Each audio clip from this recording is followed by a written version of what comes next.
জাদুর তরমুজ গাছ। এ গাছে তরমুজ কখনোই শেষ হবে না।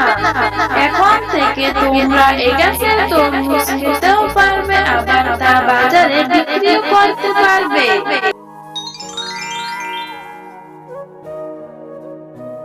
মিনা, মা তুই বাড়িতেই থাক কেমন? আমি একটু বাজারে যাচ্ছি। ঘরে যে কোনো সবজি নেই রান্না করার মতো।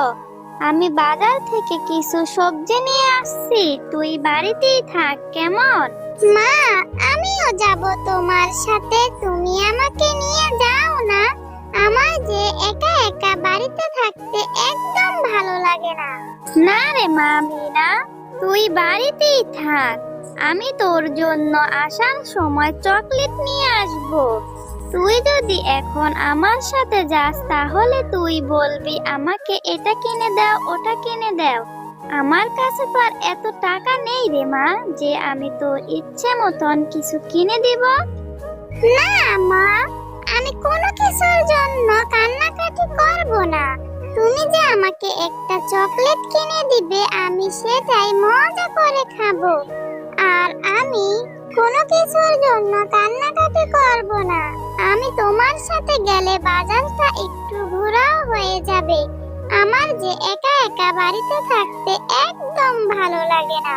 আচ্ছা ঠিক আছে, তাহলে চল, কিন্তু তুই কোনো কিছুর জন্য কান্নাকাটি করতে পারবি না। আচ্ছা ঠিক আছে চল, এদিকে থেকে আর সময় নষ্ট করার দরকার নেই।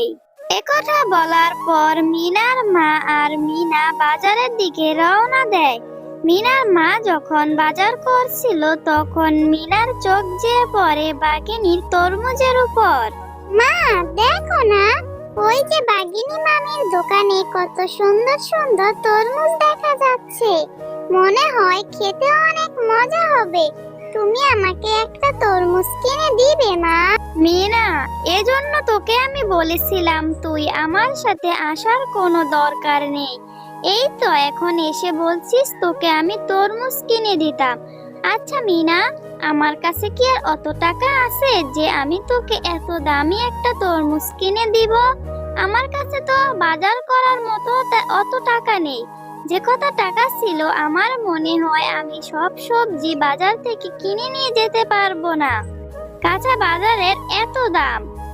মা, তুমি আমাকে একটা তরমুজ কিনে দাও না, আমি আর কোনো কিছুর জন্য কান্নাকাটি করব না। তুমি আমাকে একটা তরমুজ কিনে দাও, আমি সেটা মজা করে বাড়িতে নিয়ে খাবো। আচ্ছা দাঁড়া, এত কান্নাকাটি করিস না, আমি দেখি বাঘিনী মামি আমাকে বাকিতে কোনো তরমুজ দেয় কিনা। যদি বাকিতে একটা তরমুজ দেয় তাহলে আমি তোকে কিনে দিতে পারবো, না হলে না। আচ্ছা বাঘিনী ভাবি, আপনার দোকানের তরমুজগুলো তো দেখতে অনেক সুন্দর। কত টাকা করে বিক্রি করেন আপনার দোকানের তরমুজ? হ্যাঁ রে শেফালি, আমার দোকানের এক একটা তরমুজ আমি 200 টাকা করে বিক্রি করি। তুই কি একটা নিবি?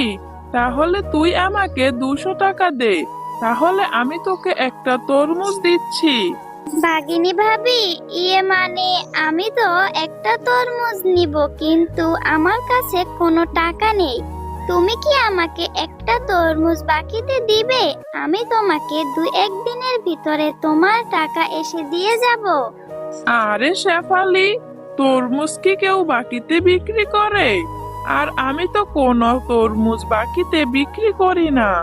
তুই আমাকে যদি 200 টাকা দিতে পারিস তাহলে আমি তোকে তরমুজ দিব, আর না তাহলে তুই আর আমার কোনো।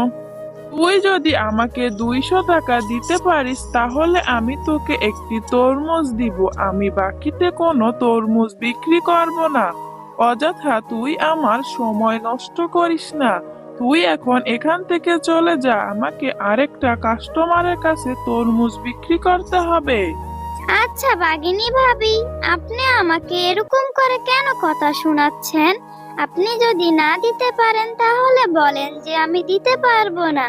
আমার স্বামী বেঁচে থাকার সময় আপনাদের কত সাহায্য করেছে, আর এখন আপনারা আমাকে কত অবহেলা করছেন।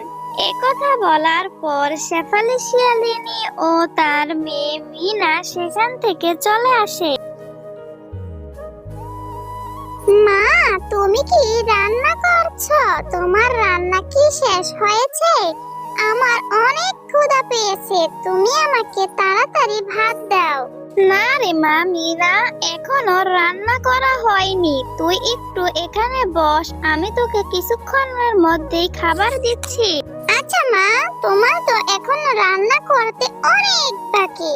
আমি একটু বান্টির সাথে যে খেলা করে আসি, তারপর তোমার হাতের ভাত অনেক মজা করে খাবো। মিনা, এই তো তুই বললি যে তোর অনেক ক্ষুধা পেয়েছে, তোকে তাড়াতাড়ি ভাত দেওয়ার জন্য, আর এখনই বলছিস তুই খেলা করতে যাবি? এত খিদা নিয়ে তুই কি করে খেলা করবি রে মা? মা, তোমার এখনো মন খারাপ? তুমি আমাকে তরমুজ কিনে দিতে পারোনি বলে তোমার এখনো এত মন খারাপ? মা, তুমি মন খারাপ করে থেকো না। আমি আর কোনোদিন তরমুজ খেতে কান্নাকাটি করব না। তোমার যখন টাকা হবে তুমি তখন আমাকে তরমুজ কিনে দিও, তখন আমি খুব মজা করে তরমুজ খাবো। বাবা, তুই তো অনেক বড় হয়ে গেছিস মিনা। মার যে মন খারাপ তুই সেটাও বুঝিস। আচ্ছা ঠিক আছে, যা তাড়াতাড়ি খেলা করে বাড়িতে চলে আসিস। বান্টি, তুই যে এখন আর মাঠে খেলা করতে আসিস না। আমার যে তোর সাথে খেলা না করলে একদম ভালো লাগে না। আচ্ছা ঠিক আছে, চল আমরা মাঠে যে মজা করে খেলে আসি। না রে মিনা, আমি এখন মাঠে যে খেলা করব না। আজকে আমার মা আমাদের ক্ষেতের থেকে কিছু তরমুজ তুলবে বাজারে নিয়ে বিক্রি করার জন্য। আমি আমার মাকে এখন সাহায্য করব। ও, তাই বুঝি তোদের তরমুজের ক্ষেত আছে? ও, আজকে না আমি বাজারে গিয়েছিলাম, আমার মাকে বলেছিলাম একটা তরমুজ কিনে দেওয়ার জন্য, কিন্তু আমার মার কাছে কোনো টাকা না থাকার কারণে আমার মা আমাকে তরমুজ কিনে দিতে পারেনি। আচ্ছা বান্টি, আমি যদি তোর সাথে যাই তাহলে তোর মা আমাকে একটা তরমুজ দিবে? তোর মার হাতে হাতে আমি সব কাজ করে দিব। আচ্ছা মিনা, চল আমার মাকে বলবো তোকে একটা তরমুজ দেওয়ার জন্য। তারপর মিনা ও বান্টি তাদের তরমুজ খেতে চলে যায়। মা, দেখো না আমি আমার সাথে করে কাকে নিয়ে এসেছি। মিনাকে আমার সাথে করে নিয়ে এসেছি, ও তোমাকে সাহায্য করবে। আচ্ছা মা, তুমি মিনাকে একটা তরমুজ দাও না। ওরা তো অনেক গরিব, তরমুজ কিনে খেতে পারে না, তাই তুমি ওকে একটা তরমুজ দাও না মা। বান্টি, আমি কি তোকে বলেছি তোর সাথে কেউকে নিয়ে আস? আমি তো তোকে বলেছি একা আসার জন্য। আর আমার তরমুজ তোলা হয়ে গেছে, আমাকে কারো সাহায্য করতে হবে না। আর একটা তরমুজের কত টাকা দাম তুই জানিস? কোথা থেকে এই ছোট লোক ফকিন্নিকে ধরে নিয়ে এসেছিস এত দামি তরমুজ দেওয়ার জন্য? বাগিনী মামি, তুমি কেন আমাকে এরকম করে কথা শোনাচ্ছ? আমরা তো অনেক গরিব, আমাদের কাছে কি অত টাকা আছে এত দামি ফল খাওয়ার জন্য? আমার মা তো বলেছে আমাকে টাকা হলে তরমুজ কিনে দেবে, কিন্তু তোমাকে তো আল্লাহ অনেক তরমুজ দিয়েছে, ওখান থেকে একটা তরমুজ দিলে কি হয়? মিনা, তুই তো অনেক কথা শিখে গেছিস, এত বড় বড় কথা বলছিস। যা তো বলছি এখান থেকে চলে যা। আমার ছেলেটার সাথে থাকতে থাকতে আমার ছেলেটার মাথাও খেয়েছে, এখন এসেছে আমার মাথাটা খেতে। এখনই এখান থেকে চলে যা তুই। আচ্ছা মা, তুমি মিনাকে কেন এরকম করে কথা শোনাচ্ছ? মিনাকে একটা তরমুজ দিয়ে দাও না। আচ্ছা ঠিক আছে বান্টি, তুই যখন বলছিস তখন আমি তোর কথা কি করে ফেলাই।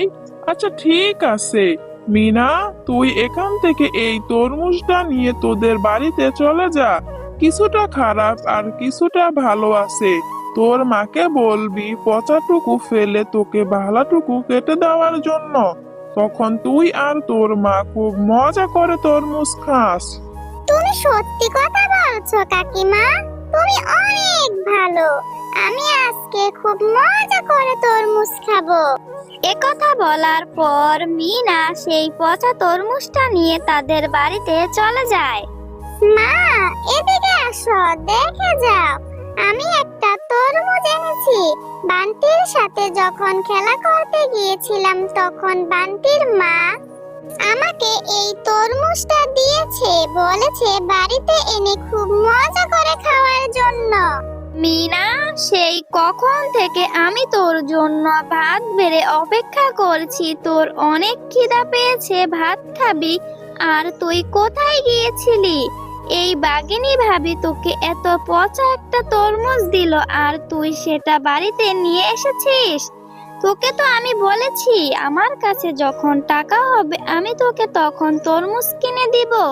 তুই এই আমার কথা কি একটুও শুনিস না? তুই এই তরমুজটা ফেলে দে বলছি। পচা তরমুজটা যদি তুই খাস তাহলে তোর পেট খারাপ হবে। ডাক্তার তোকে অনেক বড় একটা ইনজেকশন দিবে। তুই এই তরমুজটা ফেলে দে মিনা। আচ্ছা ঠিক আছে মা, তুমি যখন বলছো তাহলে আমি এই তরমুজটা ফেলে দিচ্ছি। একথা বলার পর মিনা সেই পচা তরমুজটা নিয়ে তাদের পুকুরে ফেলে দেয়।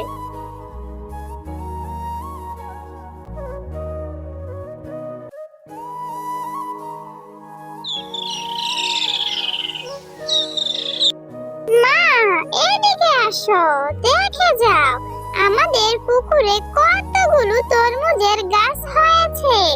আমার মনে হয় কালকে যেই পচা তরমুজটি আমি পুকুরে ফেলেছিলাম সেই তরমুজ থেকে এতগুলো তরমুজের গাছ হয়েছে।